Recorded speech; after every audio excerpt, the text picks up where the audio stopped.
இப்போ உள்ளாட்சி அமைப்பு, மாநகராட்சி, நகராட்சி, பேரூராட்சி, ஊராட்சி எல்லாம் தெருக்களின் பேரை மாற்ற வேண்டும் ஒரு அறிவிப்பு. இப்போ எல்லாமே ஒன்னா பேர் வைப்பாரு, இல்லைன்னா பேர் எடுப்பார். இதுதான் திமுக ஆட்சியுடைய சாதனை. வேற எந்த சாதனையும் செஞ்சிடல. ஏன்னா கோட் ஷூட் போடுவார், இதெல்லாம் பத்திரிகையில் ஊடகத்திலையும் பார்ப்பீங்க. ஒன்னா பேர் வைப்பாரு, இல்லைன்னா பேரை எடுப்பார். இதுதான் நம்ம தமிழ்நாட்டு முதலமைச்சருடைய நிலை.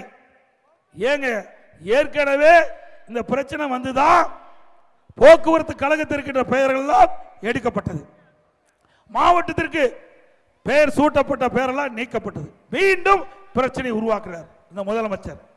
அவர் சொல்றார், ஜாதியின் பெயரிலோ மதத்தின் பெயரிலோ தெருக்கள் இருக்கக்கூடாது. வேண்டாம், இருக்க வேண்டாம், நல்லதுதான். ஆனா யாரு பேரை வைக்கிற? உங்க அப்பா பேரை கொண்டாந்து வைக்கலான்னு அறிக்கை விட்டு. இதுதான் தவறு. நீங்கள் யாருடைய பெயரை வைக்க வேண்டாம்.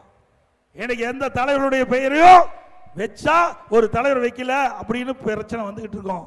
அதற்காகத்தான் ஏற்கனவே போக்குவரத்து துறையில் இருந்த பெயர்கள் நீக்கப்பட்டது.